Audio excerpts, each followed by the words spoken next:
Hello everyone, welcome to Black Mirror Horror. कैसे हैं आप सब? आई होप आप सब ठीक होंगे। जैसा कि आप सब जानते हैं कि अब बरसात बस शुरू ही होने वाली है, तो मैंने सोचा क्यों ना आप सभी के लिए एक मॉनसून स्पेशल हॉरर स्टोरी लाई जाए जो आप लोगों को डराए और आप लोगों का मनोरंजन करे। तो इसीलिए मैं एक बार फिर से हाजिर हूँ आप सभी के लिए एक बरसात की डरावनी रात की कहानी लेकर, और उम्मीद करती हूँ कि आपको ये कहानी पसंद आएगी। कहानी पसंद आए तो इस वीडियो को लाइक और चैनल को सब्सक्राइब कीजिएगा, और साथ ही इस वीडियो को ज़्यादा से ज़्यादा शेयर कीजिएगा और बेल आइकन प्रेस करना ना भूलें। तो चलिए अब शुरू करते हैं हमारी आज की कहानी। लगता है सारे साल की बारिश आज ही हो जाएगी, स्नेहा ने अपने आप से कहा और ऑटो के बाहर देखने लगी। बाहर बहुत ज़ोरों की बारिश हो रही थी। काली अंधेरी रात, उस पर से घनघोर बारिश। बस बस बस भैया, यहीं पे रोक दो, आ गई मेरी मंजिल, स्नेहा ने एक बड़े से बंगले के बाहर ऑटो रुकवाते हुए कहा। ऑटो वाले ने गाड़ी रोक दी। स्नेहा ने अपना सूटकेस ऑटो से निकाला और अपनी जीन्स की जेब से पैसे निकाल कर ऑटो वाले को पकड़ाए। ऑटो वाला अपना किराया लेकर चला गया। स्नेहा ने फिर से अपनी जीन्स की जेब में हाथ डाला और एक पेपर निकाल कर स्ट्रीट लाइट में उसे देखने लगी। बारिश की वजह से वो पेपर भी भीग गया था। पता तो यहीं का लिखा हुआ है इसमें। चलो अंदर चलकर देखती हूँ, स्नेहा ने कहा। अचानक एक तेज़ हवा का झोंका आया और उसके हाथों से वो अखबार का कट छूटकर तेज़ हवा में उड़ गया। स्नेहा उस पेपर के पीछे लपकी, लेकिन वो पेपर तब तक तेज़ हवा की वजह से आंखों से ओझल हो गया था। स्नेहा फिर उस बंगले के बाहर वाले गेट से अंदर आकर कॉल बेल बजाने लगी। एक लड़की ने दरवाज़ा खोला। उसने स्नेहा से पूछा, कौन हो तुम, क्या चाहिए? मैं तुमसे मिलने के लिए आई हूँ। तुम्हारा नाम मुस्कान है ना? स्नेहा ने मुस्कुराते हुए कहा। तुम मेरा नाम कैसे जानती हो? मैं सिर्फ तुम्हारा नाम ही नहीं बल्कि और भी बहुत कुछ जानती हूँ। इस घर में अकेली रहती हो ना तुम? स्नेहा ने पूछा। कौन हो तुम? मुस्कान ने डरते हुए स्नेहा से पूछा। अरे डरो मत, मैं तो मजाक कर रही थी। तुमने अखबार में ऐड दिया था ना, बस उसी के लिए आई हूँ, स्नेहा ने मुस्कुराते हुए कहा। ऐड? कौन सी ऐड? अरे तुमने रूममेट के लिए ऐड दिया था ना, तो अब मैं तुम्हारे साथ रहने के लिए आई हूँ, स्नेहा ने कहा। मैंने किसी भी अखबार में कोई ऐड नहीं दिया। वो अखबार दिखाओ जिसमें ऐड था, मुस्कान ने सख्ती से कहा। ऐड नहीं दिया? लेकिन मेरे पास वो अखबार था, अभी कुछ देर पहले हवा के झोंके से उड़कर न जाने कहाँ चला गया, स्नेहा ने हैरत जताते हुए कहा। अच्छा ठीक है, तुम अकेली रहती हो ना, और मेरे पास भी रहने के लिए कोई जगह नहीं है, इसका मतलब है मैं तुम्हारे साथ रह सकती हूँ। हाय, आई एम स्नेहा। इतना कहकर स्नेहा ने मुस्कान से हाथ मिलाने के लिए अपना हाथ आगे बढ़ाया। अरे ये क्या बात हुई? ये कहते हुए मुस्कान ने दरवाज़ा बंद करने की कोशिश की, जिसे स्नेहा ने दरवाजे पर हाथ लगाकर उसे रोका और कहा, देखो प्लीज़ ऐसा मत करो। इस बरसती बारिश में मैं इतनी रात को कहाँ जाऊँगी? मैं तो इस शहर में किसी को भी नहीं जानती। प्लीज़ मुझे अपने साथ रख लो कुछ दिनों के लिए, प्लीज़, स्नेहा ने विनती भरे लहजे में कहा। तो मुस्कान ने उसे ऊपर से लेकर नीचे तक देखा। एक हाथ में बैसाखी, पीछे रखा सूटकेस और बाहर बरसती बारिश। मुस्कान को स्नेहा पर तरस आ गया। ठीक है, अंदर आ जाओ, मुस्कान ने उसे अंदर आने का रास्ता दिया। थैंक यू, स्नेहा ने मुस्कान से कहा और अपना सूटकेस लेकर अंदर आ गई। देखो वो सीढ़ियों के ऊपर राइट साइड में एक कमरा है, तुम वहाँ जाकर अपने कपड़े बदल लो। तुम पूरी तरह भीग चुकी हो, ऐसा ना हो कि बीमार पड़ जाओ, मुस्कान ने सामने हॉल में बनी सीढ़ियों की तरफ इशारा करते हुए स्नेहा से कहा। स्नेहा ने हाँ में सिर हिलाया और सीढ़ी चढ़ने लगी। कुछ देर बाद स्नेहा सीढ़ियों से उतरकर नीचे आई और घूम घूम कर पूरा हॉल देखने लगी। स्नेहा ने ब्लू और पिंक कलर का नाइट सूट पहन रखा हुआ था। वाह, कितनी सुंदर पेंटिंग है। स्नेहा ने हॉल की दीवार पर लगी एक पेंटिंग पे अपना हाथ फेरा। तुम्हारा घर इतना बड़ा है, तुम्हें इतने बड़े घर में अकेले रहने में डर नहीं लगता? स्नेहा ने मुस्कान से पूछा। मुस्कान भी हॉल में खड़ी थी। मुझे अपने घर में किससे डर लगेगा? आत्माओं से, स्नेहा ने मुस्कान के नज़दीक जाकर रहस्यमय आवाज़ में कहा। आत्माओं से? मुस्कान को आश्चर्य हुआ। हाँ, आत्माओं से। कहते हैं कि आत्माएं भी उन्हें ही तंग करती हैं जो अकेले रहते हैं। उसने मुस्कान से धीरे से कहा और सामने बने किचन की तरफ बढ़ गई। वाह, तुम्हारा किचन तो बहुत ही सुंदर है। इनफैक्ट तुम्हारा पूरा घर ही बहुत सुंदर है, बिल्कुल वैसे ही जैसे मुझे पसंद है। स्ट्रेंज। अरे ये कमरा किसका है? स्नेहा अब किचन से निकलकर हॉल में दाईं तरफ एक कमरा बना हुआ था, उस कमरे की तरफ बढ़ती हुई बोली। मुस्कान भी उसके पीछे पीछे उस कमरे में आ गई थी। ये मेरा कमरा है, मुस्कान ने कहा। हाँ, वाह। स्नेहा आश्चर्य से कमरे को देखने लगी। वो कमरा बहुत बड़ा और सुंदर था। एक तरफ बड़ा सा बेड था, दूसरी तरफ अटैच्ड अलमारी बनी हुई थी। बेड के सामने ड्रेसिंग टेबल था। पूरा कमरा खूबसूरती से सजा हुआ था। ये बेड, कर्टन्स, कबर्ड, कैंडल्स, इस कमरे का इंटीरियर, ये सब कुछ कितना खूबसूरत है। काश ये सब कुछ मेरा होता, स्नेहा ने उदासी से कहा। अचानक उसे कुछ ख्याल आया और वो मुस्कान की तरफ मुड़ी। तुम मुझे अपना कमरा दे दो ना प्लीज़, उसने मुस्कान से कहा। ये मेरा कमरा है, यहाँ सारी चीज़ें मेरी पसंद की है। मुस्कान ने आश्चर्य से स्नेहा को देखा। हाँ, पर तुम तो यहाँ पर कितने टाइम से रह रही हो ना, अब ये कमरा मुझे दे दो ना प्लीज़, बस कुछ दिन की ही तो बात है। स्नेहा ने मुस्कान से मिन्नतें की। अजीब बात है, अचानक तुम मेरे घर में आती हो, यहाँ रहने की बात करती हो। इससे पहले कि मैं कुछ सोच सकूं, तुम मुझसे मेरा ही बेडरूम मांग रही हो। नो वे, मुस्कान ने सख्ती से कहा। मुस्कान, मेरी बात तो सुनो, मैं कभी इतने बड़े कमरे में नहीं रही हूँ। ऐसे बड़े बड़े घर, इतना सुंदर बेडरूम मैंने सिर्फ सपनों में देखा है, ड्रीम बेडरूम की तरह। अब तुम थोड़े दिनों के लिए मुझे इस कमरे में रहने दो ना, प्लीज़ प्लीज़ प्लीज़। स्नेहा ने मुस्कान के सामने हाथ जोड़ लिए। पर मेरी सारी चीज़ें, मेरे कपड़े, मेरी किताबें। मुस्कान ने असमंजस में अपनी बात अधूरी छोड़ दी। वो तुम कल ले लेना, आज मैं बहुत थक गई हूँ, अब तुम जाओ, कल सुबह आना, कहते हुए स्नेहा ने मुस्कान का हाथ पकड़ उसे उसके कमरे से बाहर निकाल दिया और अंदर से दरवाज़ा बंद कर लिया। अरे, मुस्कान ने हैरत से कहा और दरवाजे पे हाथ मारा, पर स्नेहा ने दरवाज़ा नहीं खोला। पता नहीं इस लड़की को अपने घर में रखकर मैंने सही किया या नहीं। मुस्कान सोच में पड़ गई थी। आधी रात को अजीब सी आवाज़ से मुस्कान की नींद खुली। उसने ध्यान से उस आवाज़ को सुना। वो कुर्सी घसीटने की आवाज़ थी। लगता है स्नेहा हॉल में है, मुस्कान ने सोचा और फिर से सोने की कोशिश करने लगी। तभी उसे मिक्सर के चलने की आवाज़ आने लगी। स्नेहा इतनी रात को मिक्सर क्यों चला रही है? अभी तो हमने खाना खाया है, चलो चलकर देखती हूँ, मुस्कान ने अपने आप से कहा और उठकर हॉल में आ गई। किचन और हॉल का नज़ारा देखकर मुस्कान चीखने लगी। किचन में मिक्सर अपने आप चल रहा था और उसमें से गाढ़ा खून निकल रहा था। किचन के बर्तन अपने आप इधर उधर उड़कर गिर रहे थे। ऐसा लग रहा था कोई अदृश्य ताकत ये सब कर रही हो। मुस्कान के चीखने से इधर उधर गिरने वाले बर्तन आकर मुस्कान के ऊपर गिरने लगे।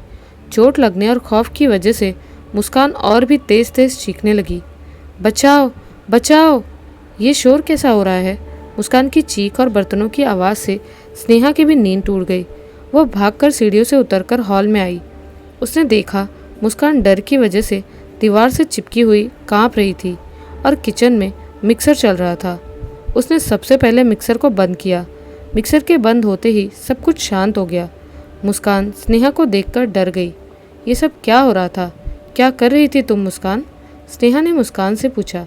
मुस्कान ने जवाब नहीं दिया और दौड़कर हॉल में रखे सोफे पर जाकर बैठ गई और फूट फूट कर रोने लगी। स्नेहा भी उसके पीछे पीछे हॉल तक आई। मुस्कान, ये सब कुछ क्या हो रहा है? मैं तुमसे कुछ पूछ रही हूँ, जवाब क्यों नहीं दे रही हो? स्नेहा ने गुस्से से मुस्कान को हिलाया। दूर रहो मुझसे, हाथ मत लगाओ मुझे। मुस्कान डर के मारे पीछे हटी। क्या मतलब है तुम्हारा? स्नेहा ने हैरत से पूछा। मैं जानती हूँ ये सब कौन कर रहा है। मुस्कान सोफे के पास खड़ी हो गई थी। कौन कर रहा है? स्नेहा ने पूछा। तुम कर रही हो ये सब, मुस्कान ने गुस्से से कहा।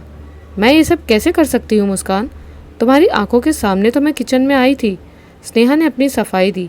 तुम्हारे और मेरे अलावा इस घर में कोई नहीं है, मुस्कान ने कहा। हो सकता है कोई आत्मा कर रही हो ये सब, स्नेहा ने आगे बढ़कर धीरे से मुस्कान के कान में कहा। मुस्कान डर कर स्नेहा को देखने लगी। अरे मैं तो मजाक कर रही थी, मैं आत्माओं पर विश्वास नहीं करती। तुम फालतू में इतना सोच रही हो मुस्कान। स्नेहा मुस्कान का डरा हुआ चेहरा देखकर हंसने लगी। कोई मजाक नहीं है ये, तुम्हारे इस घर में आने के बाद ही ये सारी घटनाएं हो रही हैं, कहीं तुम अपने साथ किसी बुरे साये को तो नहीं लाई? हाँ ज़रूर ऐसा हो सकता है, मुस्कान ने सोचते हुए कहा। तुम पागल हो गई हो मुस्कान, और कुछ नहीं है। हाँ यही है, ज़रूर तुम अपने साथ किसी बुरे साये को लाई हो, या फिर वो बुरा साया कहीं तुम ही तो नहीं हो? मुस्कान ने डर कर पीछे हटते हुए कहा।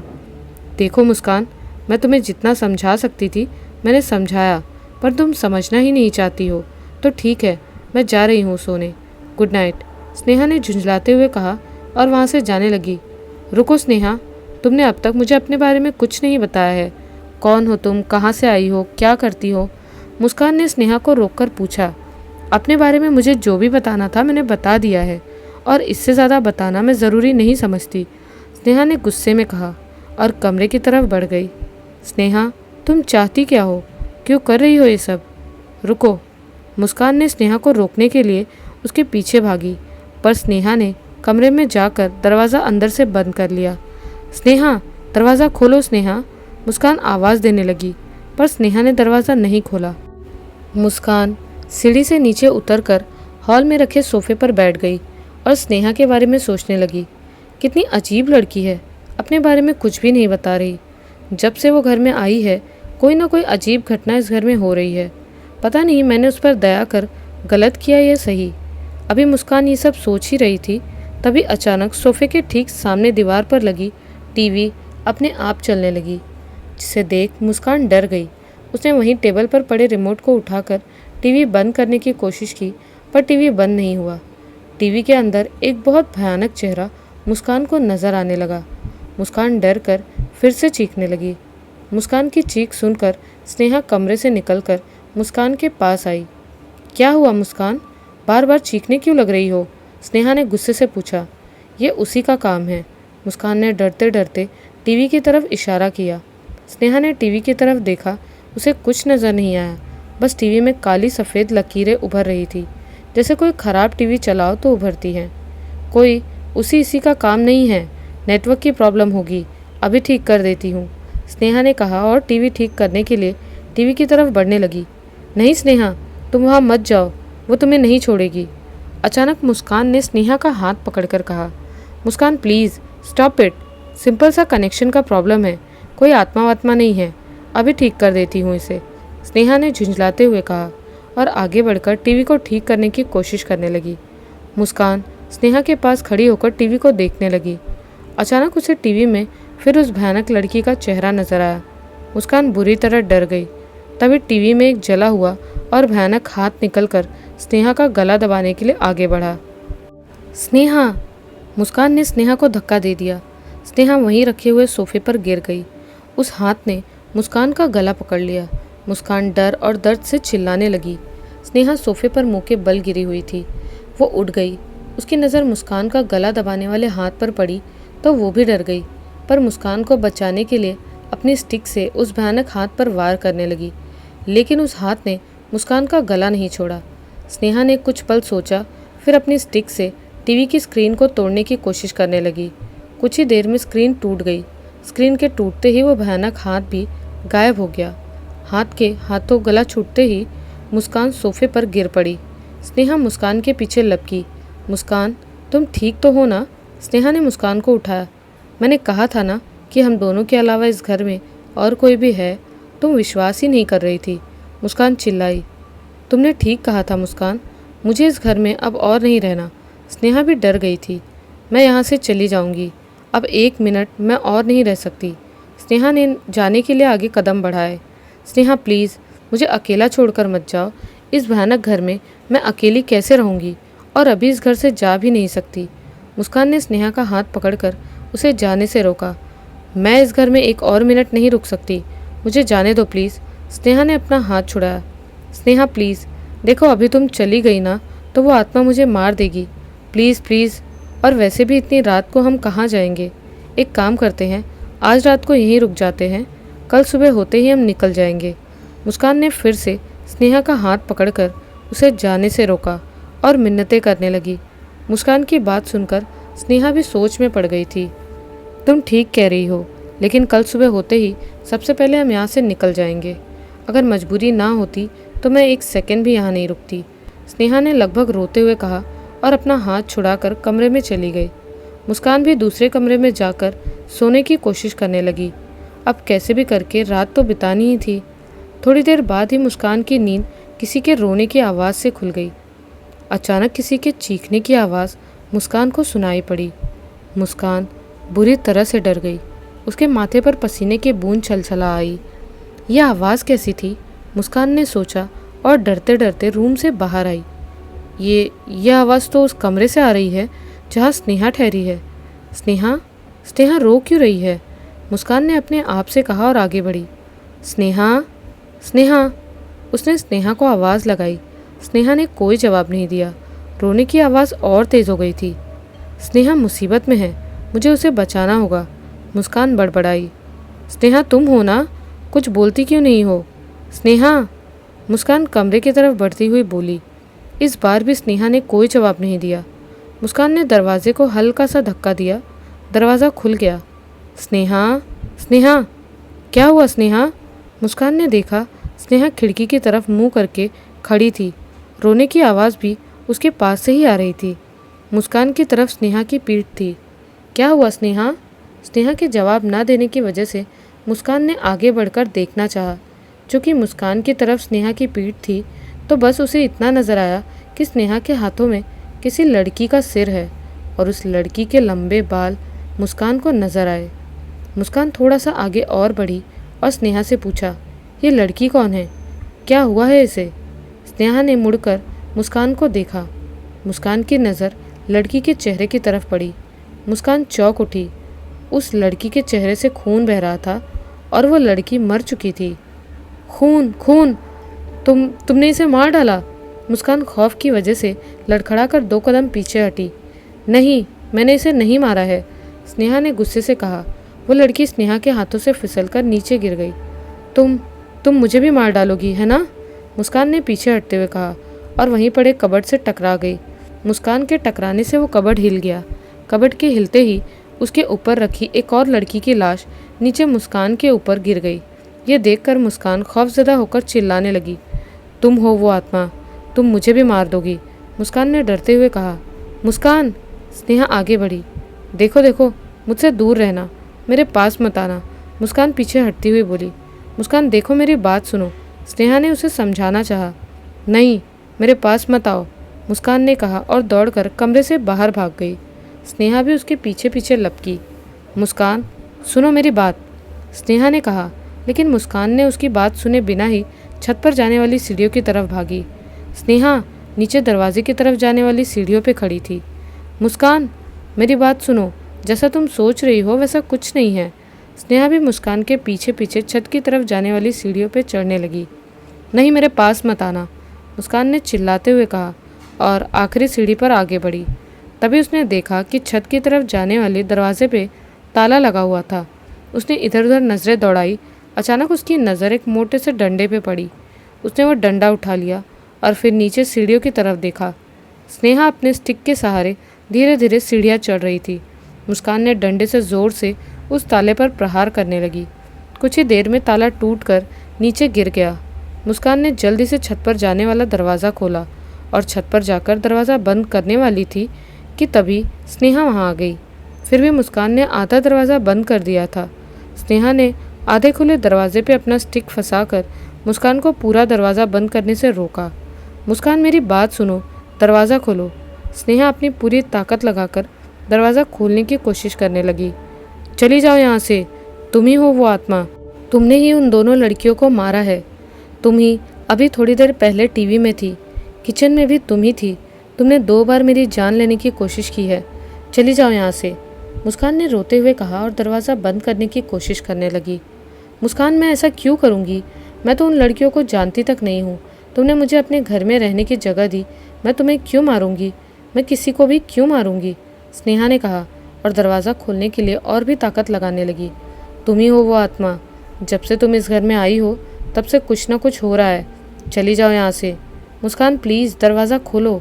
स्नेहा ने मुस्कान से दरवाज़ा खोलने को फिर कहा। नहीं, मैं दरवाज़ा नहीं खोलूँगी। अगर मैं दरवाज़ा खोलूँगी तो तुम मुझे भी मार दोगी। तुम्हें इस घर में रख कर मैंने बहुत बड़ी गलती की। मुस्कान ने भी अपनी पूरी ताकत लगा दी थी दरवाज़ा बंद करने के लिए। बाहर अभी भी बहुत तेज़ बारिश हो रही थी। मुस्कान पूरी तरह भीग चुकी थी। मुस्कान, मुस्कान, स्नेहा ने गुस्से से कहा और अपनी पूरी शक्ति लगाकर दरवाजे को धक्का दिया। इस बार दरवाज़ा खुल गया था। दरवाजे के खुलते ही स्नेहा भी छत पर आ गई थी। देखो, मेरे पास मत आना, मुस्कान ने डरते हुए कहा और पीछे हटी। मुस्कान, मेरी बात तो सुनो, मैं कोई आत्मा नहीं हूँ, स्नेहा झुंझलाहट में बोली और आगे बढ़ी। देखो, मेरे पास मत आना, आखिर चाहती क्या हो तुम? क्यों मेरे पीछे पड़ी हो? स्नेहा की बातों का तो जैसे मुस्कान पर कोई असर ही नहीं हुआ। वो बस एक ही बात रटे जा रही थी। मुस्कान पीछे हटते हटते छत के किनारे पर बने चौड़े से रेलिंग के ऊपर चढ़ गई। नहीं मुस्कान, नहीं, प्लीज़, और पीछे मत हटो, तुम गिर जाओगी। स्नेहा ने रेलिंग को देख लिया था। वो मुस्कान को बचाने के लिए मुस्कान की तरफ आगे बढ़ी। दूर रहो, चली जाओ यहाँ से। मुस्कान कुछ पल के लिए रुकी, पर फिर स्नेहा को आगे बढ़ता देख वो पीछे हटने लगी। मुस्कान, मेरी बात तो सुनो मुस्कान। स्नेहा ने उसे फिर से समझाने की कोशिश की। देखो स्नेहा, मेरे पास मत आना, चली जाओ यहाँ से, मुस्कान ने डरते हुए कहा। मुस्कान, पीछे मत जाओ, गिर जाओगी, मैं कहती हूँ, चली जाओ यहाँ से। मुस्कान ने स्नेहा की बात नहीं सुनी और पीछे हटती रही। अचानक मुस्कान, एक ज़ोरदार चीख गूंजी। बंगले के बाहर दो आदमी गुजर रहे थे। वो चीख सुनकर रुक गए। यह आवाज़ तो इस बंगले से आई है। उनमें से एक आदमी ने दूसरे से कहा, हाँ, मुझे भी किसी की चीख सुनाई दी, चलो अंदर चलकर देखते हैं। दूसरे ने अनुमोदन किया। दोनों बंगले के अंदर बढ़ गए। कुछ दूरी पे ही उन्हें एक लड़की घायल अवस्था में नजर आई। वो उसकी तरफ बढ़े। कौन हो तुम? क्या हुआ तुम्हें? तुम छत से कैसे गिरी? उस लड़की को देखकर ऐसा लग रहा था जैसे वो छत से गिरी हो। वो लड़की पूरी तरह खून से लथपथ थी। उसे बचा लो, उस लड़की ने दर्द से कहराते हुए कहा। किसे? मुस्कान को, मैं उसके साथ ही रहती हूँ, प्लीज़ उसे बचा लो, उस लड़की ने छत की तरफ इशारा करते हुए कहा। वो लड़की और कोई नहीं, स्नेहा ही थी, जो मुस्कान को बचाने की गुहार लगा रही थी। यहाँ पर कोई नहीं रहता बेटा, ये बंगला पिछले 15 सालों से बंद पड़ा है। माना जाता है कि यहाँ पे सिर्फ आत्माएं रहती हैं। पिछले साल भी 2 लड़कियाँ ऊपर से गिरकर मर गई। पता नहीं दरवाज़ा बंद होने के बाद भी कोई अंदर कैसे चला जाता है, उस आदमी ने स्नेहा से कहा। स्नेहा ने आश्चर्य से ऊपर छत की तरफ देखा। वहाँ मुस्कान उसे 2 और लड़कियों के साथ खड़ी दिखाई दी। मुस्कान और वो दोनों लड़कियाँ स्नेहा की तरफ देखकर रहस्यमय अंदाज से मुस्कुराने लगी। ये सब देखकर खौफ से स्नेहा का दिल बंद हो गया और उसने अपने प्राण त्याग दिए। एक और मौत, पता नहीं ये बंगला कितने लोगों की जान लेगा। उस आदमी ने स्नेहा की नब्ज चेक की जो चल नहीं रही थी और फिर अफसोस से बोला, एक मिनट, मैं पुलिस स्टेशन फ़ोन करता हूँ, दूसरे आदमी ने कहा और जेब से फ़ोन निकालकर पुलिस स्टेशन फ़ोन करने लगा। हेलो, हाँ इंस्पेक्टर साहब, जल्दी आ जाइए, भूत बंगले पर आज फिर किसी लड़की की लाश पड़ी है। उधर स्नेहा की आत्मा उसके शरीर से निकलकर मुस्कान और उन 2 लड़कियों के साथ छत पर जाकर खड़ी हो गई। अब हम हमेशा साथ रहेंगे, मुस्कान ने कहा और फिर चारों आत्माएं मुस्कुराने लगी। इस घटना के कुछ साल बाद बरसती बारिश में उस भूत बंगले के पास एक लड़की ऑटो से उतरी। उसने अपना सूटकेस उतारा और बंगले का दरवाज़ा खोलकर बंगले के अंदर बढ़ गई। छत पर खड़ी आत्माएं अभी भी मुस्कुरा रही थी और उस लड़की को देखकर उनकी आंखों में शिकारी वाली चमक उतर आई। कैसी लगी आपको ये कहानी?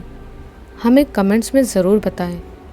और क्या आपके शहर में या आपके आसपास ऐसा कोई भूत बंगला है? हमें अपना जवाब कमेंट में ज़रूर बताएं। मिलती हूँ एक नए वीडियो में कुछ नई और डरावनी कहानियों के साथ। तब तक के लिए बाय एंड टेक केयर।